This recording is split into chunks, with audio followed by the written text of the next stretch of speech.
जय हिंद साथियों, good morning. मैं आपका दोस्त एंड होस्ट बिलास जैन स्वागत करता हूं आप सबका SLH अकेडमी पर। देवियों और सज्जनों, डेली करंट अफेयर्स की क्लास में आप सबका स्वागत है। एंड आप सबसे मेरा विनम्र निवेदन है कि आप वीडियो को बिना स्किप किए एंड तक जरूर देखें।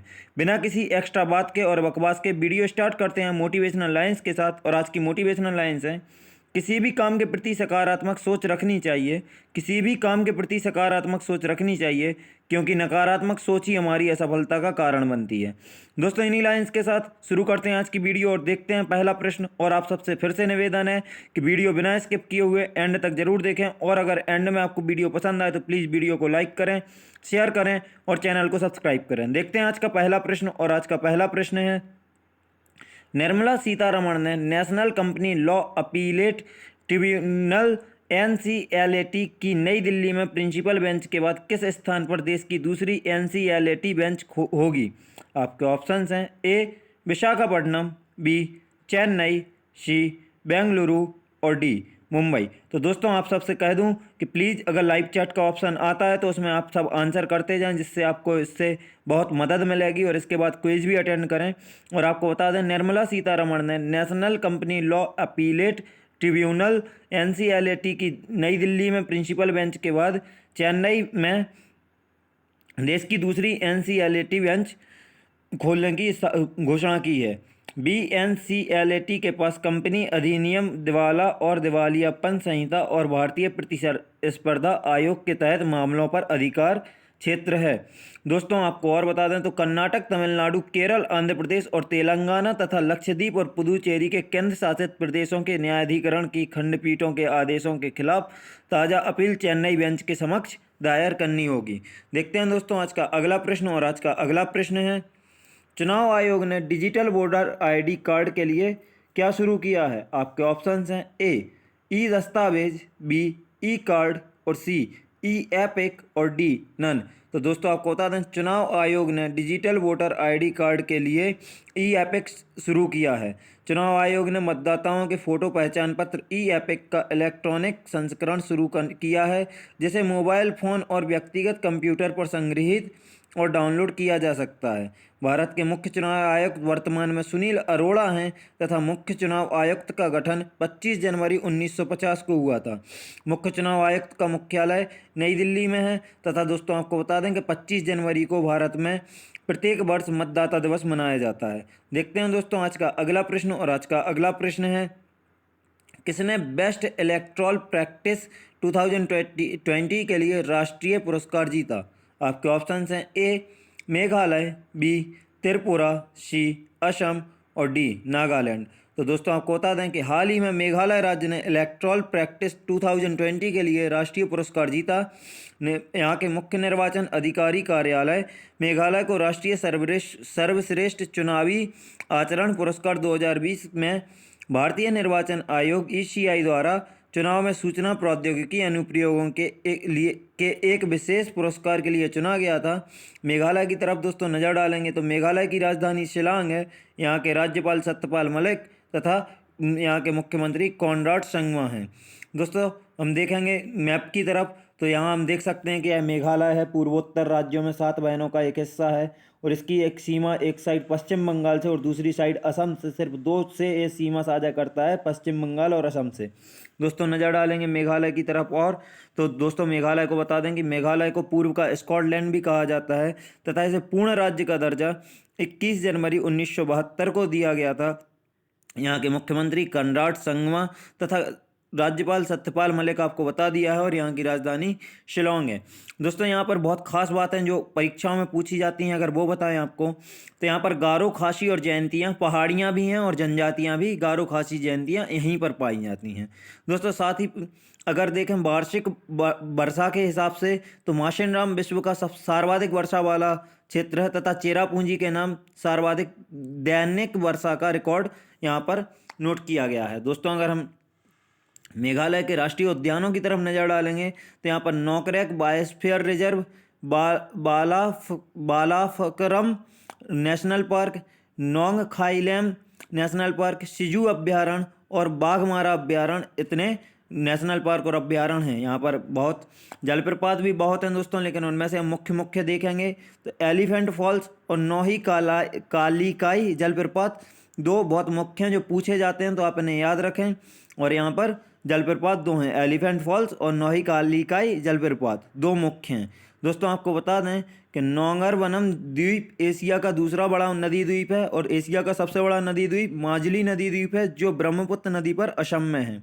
साथ ही यहाँ पर दोस्तों एक बहुत ही खास झील है उमियम झील जो मेघालय में स्थित है, तथा यहाँ का मेलांग गांव भारत का सबसे स्वच्छ तथा एशिया का भी सबसे स्वच्छ गांव है। कौन सा? मेलांग गांव। और दोस्तों हम यहाँ देख सकते हैं, यह प्राकृतिक पुल होते हैं, यहाँ पर बहुत सुंदर ही राज्य है मेघालय। आप लोग कभी घूमने जाएं तो इसको ज़रूर विजिट करें, सब कुछ यहाँ का जो मैंने आपको बताया। और मेघालय राज्य से इतना ही। देखते हैं आज का अगला प्रश्न, और आज का अगला प्रश्न है, कौन विश्व का तीसरा most valuable IT service brand बना? आपके ऑप्शंस हैं ए विप्रो, बी इन्फोसिस, सी एचसीएल और डी टीसीएस। तो दोस्तों आपको बता दें कि हाल ही में टीसीएस विश्व का तीसरा most valuable service IT service brand बना है। एक्सेंचर 26 बिलियन अमेरिकी डॉलर के रिकॉर्ड ब्रांड मूल्य के साथ दुनिया का मोस्ट वैल्यूएबल और सबसे मजबूत आईटी सर्विस ब्रांड का टाइटल बरकरार रखा, जबकि आईबीएम 16.1 बिलियन अमेरिकी डॉलर के ब्रांड मूल्य के साथ दूसरे स्थान पर है और तीसरे स्थान पर टीसीएस है। 4 भारतीय आईटी सर्विस कंपनियां टीसीएस तीसरे पर, इन्फोसिस चौथे पर, एचसीएल 7वें पर और विप्रो 9वें ने विश्व की टॉप 10 कंपनियों में स्थान हासिल किया है। एक्सेंचर ने 26 बिलियन डॉलर के ब्रांड मूल्य के साथ दुनिया के सबसे मूल्यवान और सबसे मजबूत आईटी सेवा ब्रांड का खिताब बरकरार रखा है। दोस्तों अगर टीसीएस की तरफ नज़र डालेंगे तो टाटा कंसल्टेंसी सर्विसेज के सीईओ राजेश गोपीनाथ हैं, जिसकी स्थापना 1 अप्रैल 1968 को हुई थी तथा इसका मुख्यालय मुंबई महाराष्ट्र में है। दोस्तों देखते हैं आज का अगला प्रश्न, और आज का अगला प्रश्न है, जेल पर्यटन पहल शुरुआत कहाँ से की गई है? आपके ऑप्शंस हैं ए महाराष्ट्र, बी गुजरात, 3 मध्य प्रदेश और डी उत्तर प्रदेश। तो दोस्तों आपको बता दें कि जेल पर्यटन पहल शुरुआत महाराष्ट्र से की गई है। महाराष्ट्र के कारागार विभाग ने अपनी जेल पर्यटन पहल की शुरुआत पुणे में 150 वर्षीय यरवदा केंद्रीय कारागार से की है। दोस्तों यह वही यरवदा जेल है जहां से गांधी जी ने पुणे समझौते पर हस्ताक्षर किए थे। दोस्तों नज़र डालेंगे महाराष्ट्र की तरफ तो सबसे पहले देखते हैं महाराष्ट्र को। महाराष्ट्र की 2 राजधानी है, मुंबई और नागपुर। तो मुंबई इसकी परमानेंट राजधानी है, जबकि नागपुर यहाँ की शीतकालीन राजधानी है। यहाँ के मुख्यमंत्री उद्धव ठाकरे हैं तथा उप मुख्यमंत्री अजीत पवार हैं तथा यहाँ के राज्यपाल भगत सिंह कोश्यारी हैं। दोस्तों साथ ही आपको बता दें इसकी सीमा पे है, तो सबसे पहले हम देख सकते हैं महाराष्ट्र है। महाराष्ट्र के यहाँ पर ये मध्य प्रदेश देख सकते हैं, छत्तीसगढ़ है, यहाँ गुजरात है, यहाँ गोवा है, यहाँ कर्नाटक, यहाँ तेलंगाना और यहाँ पर दादरा एवं नगर हवेली। तो दोस्तों देख सकते हैं मध्य प्रदेश, छत्तीसगढ़, गुजरात, तेलंगाना, कर्नाटक, गोवा 6 राज्य और दादरा एवं नगर हवेली यहाँ पर क्या 7वां केंद्र शासित प्रदेश से इसकी सीमा लगती है। दोस्तों साथ ही बता दें कि मुंबई भारत की आर्थिक राजधानी है तथा भारत का सबसे बड़ा शहर भी मुंबई है। और यहाँ का एक और शहर पुणे है जो भारत का 6वां सबसे बड़ा महानगर है। तो यहाँ पर भारत के टॉप 10 महानगरों में से 2 महानगर महाराष्ट्र में हैं। यहाँ पर गुफाएँ बहुत हैं जो फेमस हैं और पूछी जाती हैं। तो अजंता गुफाएँ, एलोरा गुफाएँ, एलिफेंटा गुफाएँ, कन्हेरी गुफाएँ तथा काला गुफाएँ कहाँ पर हैं? महाराष्ट्र में। दोस्तों नाम याद रखें, अजंता गुफाएं, एलोरा गुफाएं, एलिफेंटा गुफाएं, कन्हेरी गुफाएं तथा काला गुफाएं महाराष्ट्र में हैं। दोस्तों साथ में यहाँ की अगर प्रमुख नदियों की तरफ नज़र डालेंगे तो भीम नदी, गोदावरी नदी और कृष्णा नदी यहाँ पर प्रमुख नदियाँ हैं। यहाँ के बंदरगाह देखेंगे तो मुंबई बंदरगाह एंड JNPT बंदरगाह यहाँ के मुख्य बंदरगाह हैं। और दोस्तों यहाँ से जुड़ा हुआ इतिहास का एक प्रश्न बताएंगे तो भारत की पहली रेल 1853 में महाराष्ट्र के ही मुंबई से ठाणे के बीच चलाई गई थी और उस समय भारत के गवर्नर जनरल लॉर्ड डलहौजी थे। दोस्तों साथ ही यहाँ की अगर हम झीलों की तरफ नज़र डालेंगे तो यहाँ पर 3 मुख्य झीलें हैं, धामपुर, पवई और लोनार। दोस्तों लोनार एक उल्कापिंड द्वारा निर्मित झील है, तो इसे भी आप याद रखें। अगर हम यहाँ के नेशनल पार्क यानी राष्ट्रीय उद्यान की तरफ नज़र डालेंगे तो संजय गांधी राष्ट्रीय उद्यान, ताडोबा राष्ट्रीय उद्यान, चंदौली राष्ट्रीय उद्यान, गोगामल राष्ट्रीय उद्यान और नावेगांव राष्ट्रीय उद्यान। यहाँ पर 5 राष्ट्रीय उद्यान बहुत महत्वपूर्ण हैं। और वन्यजीव अभ्यारण्य यहाँ पर 4 हैं। नागघिरा वन्यजीव अभ्यारण्य, कोयना वन्यजीव अभ्यारण्य, दोस्तों स्टार मार्क कर लें कोयना पर और संजय गांधी राष्ट्रीय उद्यान पर। यह दोनों तो बहुत बार पूछे गए हैं। चंदौली भी पूछा गया है। आगे देखते हैं वन्यजीव अभ्यारण्य पर, तो कलसुबाई हरिश्चंद्रगढ़ वन्यजीव अभ्यारण्य और भीमाशंकर वन्यजीव अभ्यारण्य यहाँ के मुख्य वन्यजीव अभ्यारण्य हैं। और दोस्तों महाराष्ट्र से संबंधित हो सकता है, कुछ अगर मुझसे छूट गया हो तो माफ़ करें, लेकिन जितना परीक्षा के दृष्टिकोण से इम्पोर्टेंट था मैंने आपको बता दिया है। बढ़ते हैं दोस्तों आज के अगले प्रश्न पर, और आज का अगला प्रश्न है काजा कलाश कहाँ की पहली महिला प्रधानमंत्री बनी? आपके ऑप्शंस हैं ए सोमालिया, बी इथोपिया, सी एस्टोनिया और डी अफगानिस्तान। तो दोस्तों आपको बता दें काजा कलाश एस्टोनिया की पहली महिला प्रधानमंत्री बनी हैं। काजा कलाश रिफॉर्म पार्टी की नेता एस्टोनिया की पहली महिला प्रधानमंत्री बनेंगी। एस्टोनिया की राजधानी ताल्लिन है तथा एस्टोनिया की मुद्रा यूरो है। दोस्तों नज़र डालेंगे अगले प्रश्न की तरफ, तो अगला प्रश्न है आज का, धनलक्ष्मी बैंक बोर्ड किसे एमडी और सीईओ के रूप में नियुक्ति को मंजूरी दी है? आपके ऑप्शंस हैं ए जेके शिवन, बी के शिवान, सी सुनील गुरबख्शनी और डी नन। तो दोस्तों आपको बता दें धनलक्ष्मी बैंक बोर्ड ने हाल ही में जेके शिवन को एमडी और सीईओ के रूप में नियुक्त करने की मंजूरी दी है। केरल स्थित धनलक्ष्मी बैंक के निदेशक मंडल ने जेके शिवन को बैंक के प्रबंध निदेशक और सीईओ के रूप में नियुक्त करने की मंजूरी दी है। यह याद किया जा सकता है कि केरल स्थित शेयरधारकों ने 30 सितंबर 2020 को एमडी और सीईओ सुनील गुरबख्शनी के खिलाफ मतदान किया था और फिर उसी साल दिसंबर में ऋणदाता ने शिवन को नए एमडी और सीईओ के रूप में नियुक्त किया था। धनलक्ष्मी बैंक का मुख्यालय त्रिशूर केरल में है तथा इसकी स्थापना 1927 में हुई थी।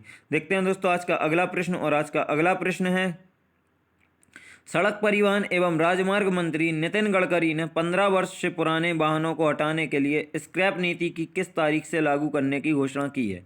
आपके ऑप्शंस हैं ए 5 अप्रैल 2021, बी 10 अप्रैल 2023, सी 1 अप्रैल 2022 और डी 15 अप्रैल 2024। दोस्तों आप सब आंसर करते चलें, और जिन क्वेश्चंस में अगर एक्स्ट्रा डिटेल्स नहीं है तो आपको फालतू कंफ्यूज करने के लिए मैं कुछ नहीं बताऊंगा, लेकिन जिनमें कुछ होगा बताने लायक तो एक पॉइंट भी नहीं छोड़ूंगा, यकीन रखना। तो आप लोग भी अपना सहयोग बनाए रखें।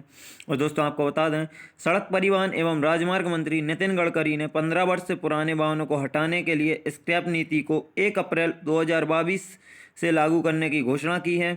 साल 2019 में जुलाई में सरकार ने इलेक्ट्रिक वाहनों को देश में बढ़ावा देने के लिए 15 साल से ज़्यादा पुराने वाहनों को हटाने की अनुमति देने के लिए मोटर वाहन मानदंड में संशोधन का प्रस्ताव किया था।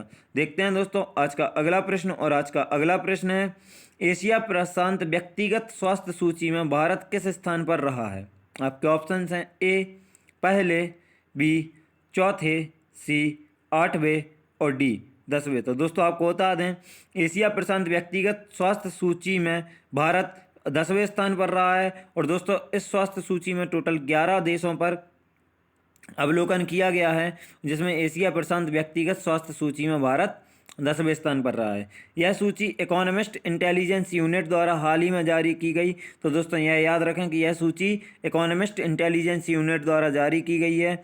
स्वास्थ्य सेवा की प्रगति को लेकर इस सूची में 4 श्रेणियों के अंतर्गत व्यक्तिगत स्वास्थ्य से संबंधित 27 संकेतकांकों का आकलन किया गया। 11 देशों की सूची में सिंगापुर इसमें फर्स्ट स्थान पर है, भारत 10वें पर तथा इंडोनेशिया 11वें स्थान पर रहा है। देखते हैं दोस्तों आज का अगला प्रश्न, और आज का अगला प्रश्न है गणतंत्र दिवस महोत्सव में राजपथ पर निकली झांकियों में किस राज्य की झांकी को प्रथम पुरस्कार मिला है? आपके ऑप्शंस हैं ए लद्दाख, बी उत्तर प्रदेश, सी असम और डी कर्नाटक। तो दोस्तों आप लोग जल्दी से बताएं कि गणतंत्र दिवस महोत्सव में राजपथ पर निकली झांकियों में किस राज्य की झांकी को प्रथम पुरस्कार मिला है? और दोस्तों आपको बता दें तो गणतंत्र दिवस महोत्सव में राजपथ पर निकली झांकियों में उत्तर प्रदेश राज्य की झांकी को प्रथम पुरस्कार मिला है। उत्तर प्रदेश की झांकी राम मंदिर के मॉडल पर आधारित थी, जिसे प्रथम स्थान दिया गया। साथ ही त्रिपुरा की झांकी को द्वितीय तथा उत्तराखंड की झांकी को तृतीय पुरस्कार दिया गया। हम देख सकते हैं यह थी उत्तर प्रदेश की झांकी, जिसमें वाल्मीकि जी रामायण लिखते हुए दिखाई दिए और इसको पहला पुरस्कार दिया गया है। देखते हैं दोस्तों उत्तर प्रदेश की तरफ नज़र डालेंगे तो हम जैसे देख सकते हैं यह है हमारा उत्तर प्रदेश जो उत्तर में स्थित है।